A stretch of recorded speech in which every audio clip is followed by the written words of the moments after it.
Good afternoon, everyone, and welcome. We're here today to introduce to you the PASS, the pupil attitudes towards self in school.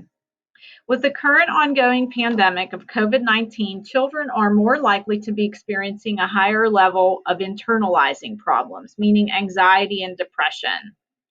Our children, due to this pandemic, are most likely experiencing more worry, fear, anxiety, social isolation, and many other social emotional behavioral problems. There is a sense of uncertainty that they are living with, and there's less opportunities for those necessary social structures and outside resources to be implemented for them as needed with regard to their mental health status. Because of the uncertain times and the inconsistency with the resources available to children right now because of the pandemic, we felt it was essential to institute a universal social emotional screening tool district-wide to identify children who may be at risk. Based on information contained on the National Association of School Psychologists website, it is predicted that we as educators should expect approximately 20% of the children to experience some social and emotional concerns throughout their school trajectory. But we can now expect these rates to double and triple due to COVID-19. There's little doubt that there is now a higher number of children experiencing internalizing problems, or rather anxiety and depression. Early research already is suggesting that more than 20% of students have exhibited symptoms of anxiety and depression just after 1 month of being quarantined. As educators, it will be important for us to understand the social, emotional, and behavioral functioning of our children, and that is where the PASS can be used to identify these early warning signs of the barriers and facilitate the needed interventions for our children. The PASS is an early warning survey system designed to proactively identify barriers to learning and mental health challenges and can help assist with mapping out the necessary resources that need to be implemented for children within the district. The data it yields can be used as a means of establishing baselines and to support effective planning, implementation, and evaluation of student interventions at the individual, group, and whole district levels. This information can be combined with other student data and progress measures to give school staff, in collaboration with students, greater opportunities to make informed decisions about their future learning and to help them achieve their goals. Additionally, the PASS can help establish and guide school personnel on what specific resources in the school environment should be accessed and considered targeted interventions for the students. The PASS is designed to capture students' perceptions of their school and learning experiences. It also measures 9 factors. It measures a student's feelings about themselves, about their school, about their learning capabilities, about attitudes towards school, their work ethic, and overall self-regard as a learner. This information then can be used to provide school-wide analysis by gender, grade, ethnic group, socioeconomic status, and other customized groups as necessary. So with that, I hand you over to Dr. Conchetta Bell, who will be able to provide to you a more detailed description about the PASS. So thank you for your time. Thanks, Gretchen. The success of students' educational experience is heavily determined by the attitudes they bring to their learning, their sense of optimism, and the feelings they have about their place in the broader social context of the school. As Mrs. Tucci indicated, the PASS refers to the pupil attitudes to self in school.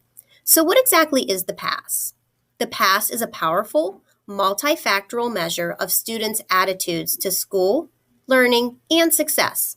The data it yields can be used to establish baselines of our students and to support effective planning, implementation, and evaluations of interventions of the students at the individual, group, and whole school levels. As mentioned before, the PASS measures and assesses 9 factors. These 9 factors are feelings about school, which measures the student's sense of well-being, safety, and comfort in school. It explores whether students enjoy being in the school environment and whether they find school to be a friendly, inviting, and safe place. Perceived learning capabilities looks at the students' views of how positive and successful they feel in the capabilities as learners. It offers a snapshot of whether students find the everyday aspects of learning to be positive, enjoyable, and attainable. Self-regard as a learner measures the impact of student learning of their concept More generally, this is equivalent to self-worth. Preparedness for learning measures student perception of their behavior and attitude in learning situations. This looks at study skills, attentiveness, concentration, and emotional responses to learning demands. Attitude towards teachers looks at student perceptions of their relationships with teachers as well as other school staff members.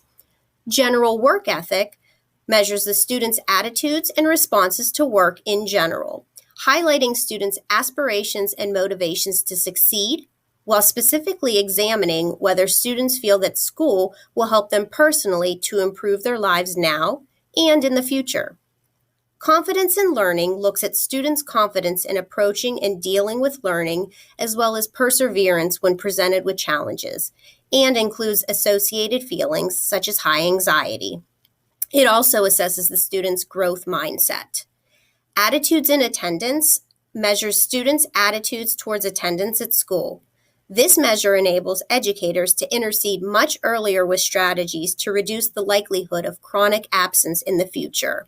And finally, response to curriculum demands, which looks at student perceptions of the appropriateness of the level of difficulty of work that they are asked to complete and whether they feel in control over their performance and engagement in learning. So students will be provided with approximately 50 statements such as, learning is difficult, or I like being at this school. And they will rate how the statement applies to them using a 5-point Likert scale.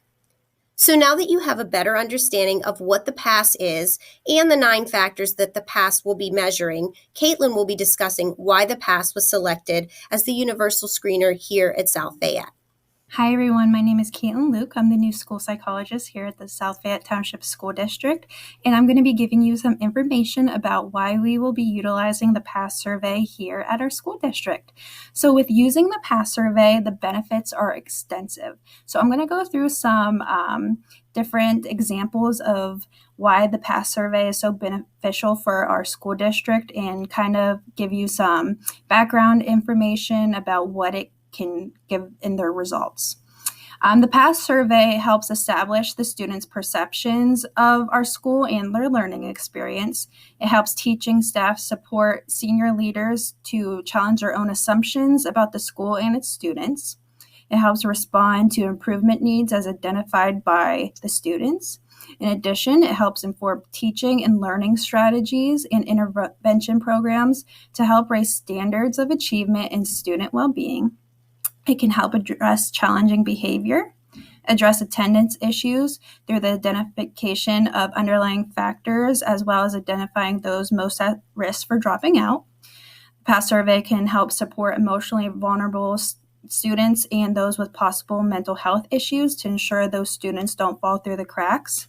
It can provide an objective means for collaborative problem solving, working with parents, caregivers, guardians, external agencies, and other professionals that help support our students.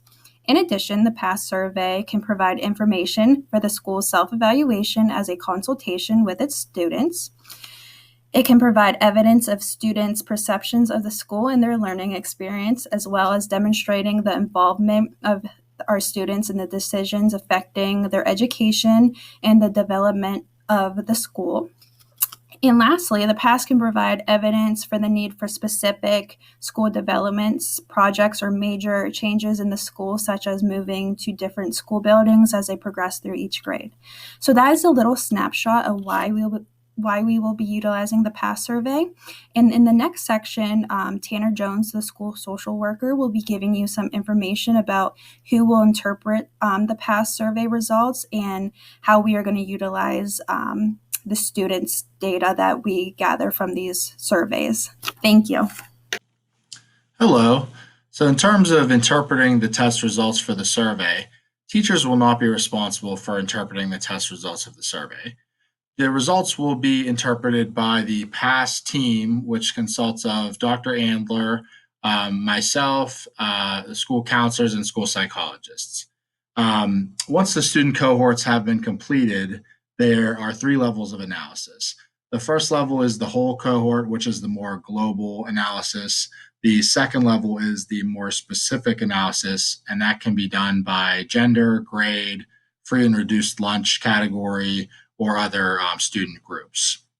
Level 3 will be an analysis of individual profiles and specific items to determine individual need related to the survey. For level 1 and 2, the non-standardized or percentage scores are tabulated for those levels. Those scores look at the school on its own and do not compare the results to other schools. This information is helpful to help the senior administration team determine, get an overall view of how students view the school, what they're satisfied with, and also what improvements could be made. The percentile rank information is a useful tool to determine satisfaction levels of students compared with a sample population of school students of similar ages. In looking at the results, things that are important to consider are what supports our perceptions about students' attitudes towards school and their learning experience. Also, what does not support our perceptions about student attitudes and their learning experience. Also, we want to use our professional judgment to address what doesn't match our assumptions. And then lastly, continuing to involve students in the results of the PASS through assemblies, focus groups, school councils, individual discussions, and anything else. So at this point, I will turn you over to Mike Perrott, who's going to discuss directions for students to complete the PASS. Thank you. Good afternoon, everyone, and thank you for being here. I just wanted to take this opportunity to share with you the brief instructions we are asking you to share with your students and provide you the opportunity to view the screens your students will see when taking the PASS survey. As previously stated, the PASS survey is a self-guided assessment that students will complete at their own pace and should require very little involvement on your part beyond a few general points of concern. What you are now seeing is an example of the screens the students will see when taking the PASS survey. All students will be sent PASS login information through their Canvas account, including a link to the website they need to log in to complete the PASS survey. In that message, they will be provided a unique access code that they will need to enter into the first screen to initiate their PASS survey. If a student informs you that they did not receive this information in their Canvas account, please have them contact Dr. Rachel Andler at raandler@southfayette.org. Once students navigate to the site, they will be asked to enter their unique access code. The access code is case sensitive and should be 8 characters long. After entering the access code, they will be taken to the initial screen for their assigned version of the PASS survey. Again, there are 4 different levels corresponding to what grade strand the student is in. As you can see in this example, the student will be taking the 3rd level, or the one intended for grades 6 through 8. Please instruct them to click the Start Test button on this page. This will bring them to the instruction page that explains how they should complete the survey. The survey consists of 50 statements that students will be asked to provide one of 4 possible responses to: yes, a lot, yes, somewhat, no, not much, or no, not at all. When students have read the instruction page, they should click the blue button at the bottom of the page to begin the survey. On each of the next 10 screens, 5 statements will appear. Students will move from one page to the next by clicking the white arrow that will appear on the bottom right-hand corner of the screen after they complete their response to each of the 5 statements. Please note that students will not be able to proceed from one page to the next without answering all 5 of the statements that appear on the page. For the purposes of this demonstration, I'm just going to quickly move through and click responses so that you can see all the pages the students will see. The statements that you see to the left of this on the screen are the exact statements that students will be asked to respond to as they take the PASS survey.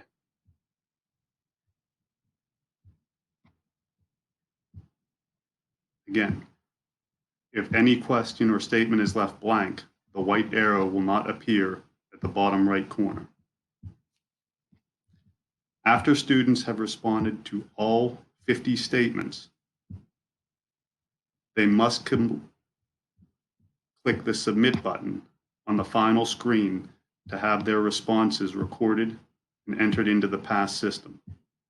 Not doing so will necessitate them retaking the survey.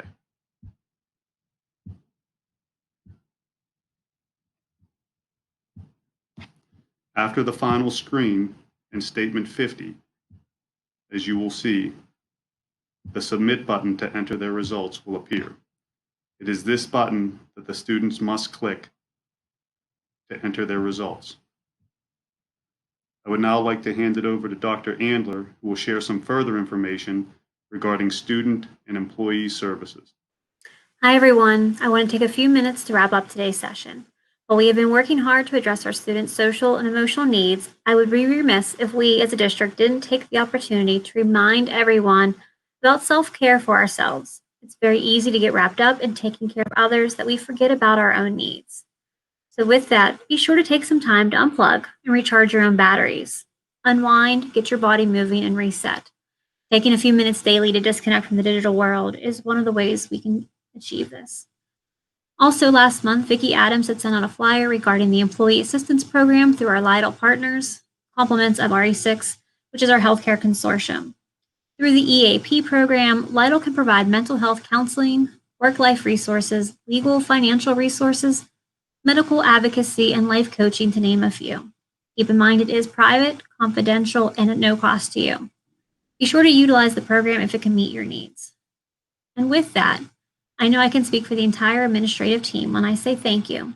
Thank you for all of the work you are doing for our students. They appreciate it. We appreciate it. But please be sure to take some time for yourself.